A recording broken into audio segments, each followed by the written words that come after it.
아침 목소에 오신 여러분들을 환영하고 축복합니다. 하나님께 새로운 날을 허락하셨는데요. 새로운 날을 걸면 새로운 은혜로 오늘 하루 우리 인생을 지킬 줄 믿습니다. 오늘은 배척과 파송이라는 제목을 가지고 마가복음 6장 1절부터 13절까지 말씀을 함께 살펴봤으면 좋겠습니다. 7절부터 9절까지 말씀 같이 한번 읽어볼까요? 12제자를 부르사 둘씩 둘씩 보내시며 더러운 귀신을 제어하는 권능을 주시고 명하시되 여행을 위하여 지팡이 외에는 양식이나 배낭이나 전대의 돈이나 아무것도 가지지 말며 신만 신고 두벌 옷도 입지 말라 하시고. 네, 예수님께서 12제자를 전도 여행을 보내시게 됩니다. 그런데 이 전도 여행을 보낼 때 몇 가지 원칙을 말씀하세요. 오늘은 이 원칙에 대해서 예수님께서 전도 여행을 보내면서 주셨던 원칙에 대해서 좀 살펴보길 원합니다. 보내실 첫 번째 주셨던 원칙은 뭐냐면 여행을 위하여 지팡이 외에는 아무것도 가지지 말라는 거예요. 그럼 왜 이런 얘기를 하셨을까요? 왜 이런 명령을 하셨을까요? 사실 예수님을 믿고 믿음의 길 걸어가는데 돈이나 다른 것들이 전혀 필요 없는 것은 사실 아니죠. 실제로 선교를 갈 때 여러분들이 선교를 간다고 가정해 보십시오. 그래, 예수님께서 아무것도 가져가지 말랬으니까 비행기 표만 딱 끊어서 선교지 가는 사람은 없습니다. 그렇게 하면 그렇게 갈 수도 있겠지만 그렇게 하면 결코 원하는 선교의 열매를 기대할 수 없어요. 우리가 선교에 나가려면 언어도 배워야 되고 재정적인 후원도 준비해야 되고 많은 준비를 해서 나가야 되는 거예요. 그런데 오늘 보면 왜 그러면 여행을 갈 때, 전도 여행을 갈 때 아무것도 가지지 지팡이 외에는 아무것도 갖고 가지 말라고 했냐는 거예요. 우리가 정말 선교를 하거나 이 땅을 살아가거나 모든 면을 정말 할 때 정말 우리가 인간적인 준비나 노력도 최선을 다해서 해야 됩니다. 다만 기억해야 될 것은 그런 인간적인 준비나 노력, 우리의 힘이나 능력이 아니라 오직 하나님만을 의지해야 된다는 거예요. 그날에 아무것도 가져가지 말라라고 하신 이유는 무엇이냐? 정말 너희가 최선의 준비를 다하되 나를 의지할 줄 알아야 된다는 거예요. 특별히 이렇게 되어 있죠. 더러운 귀신을 제어하는 권능을 주시고 명하시되. 필요한 능력은 뭐예요? 하나님께서 주실 거예요. 하나님께서 주실 것을 믿고 너희가 떠나라는 거예요.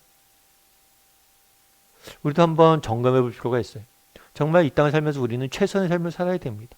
열심히 노력하고 정말 준비하고 이것들 게을리하면 안 돼요. 기독교는 게으른 종교가 아닙니다. 정말 나무에서 사과가 떨어지기만 기다리는 사람이 아니에요. 사과나무에 물도 주고 씨도 뿌리고 정말 열심히 추수하기 위해서 노력을 해야 되고 정말 최선을 다해서 노력해야 될 종교예요. 그럼에도 불구하고 기억할 것이 있어요. 정말 우리의 힘과 능력의 한계를 기억해야 된다는 것. 그리고 하나님 앞에 의지할 수 있어야 된다는 것. 제가 이제 개척하기 전에는 국제제자훈련을 사역을 했어요. 국제제자훈련원에서 이렇게 우리나라에 있는 여러 목사님들에게 제자훈련도 가리키고 또 그들을 목회하는데 돕기도 하고 또 해외에 있는 목사님들도 이렇게 만나는 경우들도 많고 그랬어요. 근데 제가 한 번은 해외에 있는 목사님 중에서 이제 해외에서 태어난 그러니까 2세 목사님들이죠. 만나서 이런저런 얘기를 하는데 그런 얘기를 하는 거예요. 정말 외국 사람들이 한국 사람들에게 부러워하는 게 있다고. 그 왜일까? 뭐가 부러워해요? 사실은 외국 사람들이 우리나라보다 기독교 역사가 깊잖아요. 사실 우리나라 기독교 역사로부터 100년밖에 안 됐죠. 그런데 외국은 그냥 수천 년 된 나라도 있고 미국 같은 경우는 기독교인이 세운 나라잖아요. 기독교 신앙이 뿌리가 깊죠. 그리고 기독교 신앙의 뿌리가 깊을 수가 아니라 그들이 갖고 있는 능력이나 이런 것들이 우리보다 활동이 뛰어난 것들이 많습니다. 그런데 그들이 우리에게 부러운 것들이 있대요. 그건 뭐냐면 한국 목사님들 보면 그런 게 있대요. 뭐가 있냐면 하나님 앞에 올인하는 게 있대요. 결정적인 순간에 하나님 당신밖에 없습니다. 하나님만을 의지합니다. 라고 올인하는 게 있다는 거예요. 그래서 그런 얘기를 하는 거죠. 자기들이 보기에 한국에 있는 왜 한국교회를 저렇게 하나님께 사랑하시고 사용하실까? 저 짧은 역사 속에서 어떻게 저렇게 놀라운 부흥의 역사가 나타났을까? 했을 때 하나님 앞에 올인하는 그 마음을 하나님께 기뻐하시는 것 같다. 이렇게 말하더라고요. 참 제가 그 얘기 듣고 되게 공감이 됐어요. 여러분 그날에 왜 아무것도 갖고 가지 말라고 했냐는 거예요. 여러분 이거 게을리 살라는 게 아니에요. 준비하지 말라는 게 아니에요. 인간의 노력이나 능력을 무시하는 게 아니에요.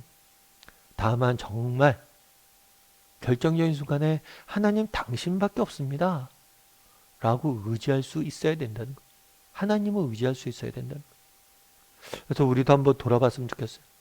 여러분 이 땅을 살면서 정말 우리는 하나님 당신밖에 없습니다. 라고 고백할 줄 아는 사람인지. 정말 그래서 하나님 당신만을 의지하는 그런 고백을 할 줄 아는 사람이 되었으면 좋겠어요. 또 한 가지 오늘 본문에서 알 수 있는 게 뭐냐면 둘씩 짝지어 보냈다라고 이야기합니다. 혼자 보내지 않았어요. 둘씩 짝지어 보냈어요. 왜 둘씩 짝지어 보냈을까요? 아마 이것은 유대인의 전통, 구약적 배경에서 나온 거예요. 신명기에 보면 어떻게 되어 있냐면 사람의 모든 악에 대해서 사람의 모든 악에 관하여 또한 모든 죄에 관하여 한 증인으로만 정할 것이 아니요 두 증인의 입으로나 또는 세 증인의 입으로 그 사건을 확정할 것이며 재판을 하거나 그럴 때는 증인이 꼭 2명 필요하다는 거예요. 그래서 둘씩 보낸 이유가 뭐냐면 하나님의 복음을 증거하는 거잖아요. 한 개인의 말에는 힘이 없기 때문에 2명의 증인으로 그래서 확정, 명확성을 주기 위해서 둘이 함께 보다 정확한 복음을 전하라고 거짓말을 하지 않고 정확한 복음을 전하라고 보낸 면이 있어요. 그래서 늘 성경을 보면 증인도 2명이 필요했어요. 복음도 증인이잖아요. 복음의 증인이라고 얘기하잖아요. 복음을 증거하는 일이잖아요. 그러니까 둘을 보냈다. 그런 의미의 둘을 보냈다라는 의미가 있어요. 그런데 다만 이것 때문에 구약적 배경 때문에 둘씩 보낸 건 아닙니다. 전도서 4장 20절을 보면 이렇게 되어 있어요. 한 사람이면 패하겠거니와 두 사람이면 맞설 수 있나니 세 겹절은 쉽게 끊어지지 아니하니라. 한 사람이나 이런 거는 쉽게 끊어진다는 거예요. 근데 두 사람이 된다면 이길 수 있다는 거죠. 그날에 왜 둘씩 보냈느냐? 힘들고 어렵지만 서로가 힘들 때 서로 격려하고 일으켜 세워줄 수 있어야 된다는 거예요. 그래서 이 공동체를 허락하신 거죠. 그래서 둘씩 짝지어 보냈다는 거예요. 실제로 이런 실험한 적 있대요. 어떤 실험을 했냐면 이렇게 얼음이 있어요. 얼음이 있는데 얼음에 물에 발을 놓고 이렇게 버티는 실험을 했대요. 근데 혼자 버틸 때보다 2명이 함께 버틸 때 2배 이상 오래 버티게 된다고 그러더라고요. 그러니까 그만큼 그것이 공동체 힘이죠. 그래서 이런 얘기를 제가 들었어요. 어떤 얘기를 들었냐면 두려움을 없애는 가장 좋은 방법은 손을 잡는 겁니다. 두려움을 없애는 가장 좋은 방법은 손을 잡는 겁니다. 결국 우리의 인생의 문제는 뭘까요? 손을 잡아줄 한 사람이 없는 게 우리의 문제.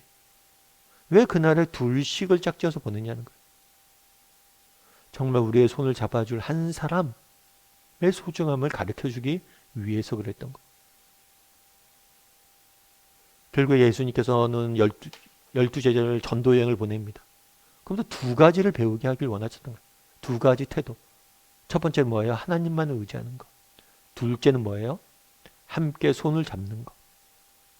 그럼 우리도 마찬가지라는 거예요. 정말 이 땅을 살면서 우리가 정말 필요한 건 무엇입니까? 하나님만을 의지하는 것이고 또 뭐예요? 함께 손을 잡아줄 한 사람. 누군가에게 내가 그런 사람이 되어주고 그런 사람이 우리의 옆에 있는 것. 그래서 한번 돌아봤으면 좋겠어요. 나는 얼마나 하나님을 의지하는 사람인지, 내게는 정말 함께 손잡고 가야 할 사람이 있는지, 또 아니 내가 누군가에게 그런 사람이 되어주고 있는지. 그래서 오늘 하루 정말 하나님만을 의지하고 또 누군가의 손을 잡아줄 줄 아는 저나 여러분이 되기를 주님의 이름으로 소원합니다.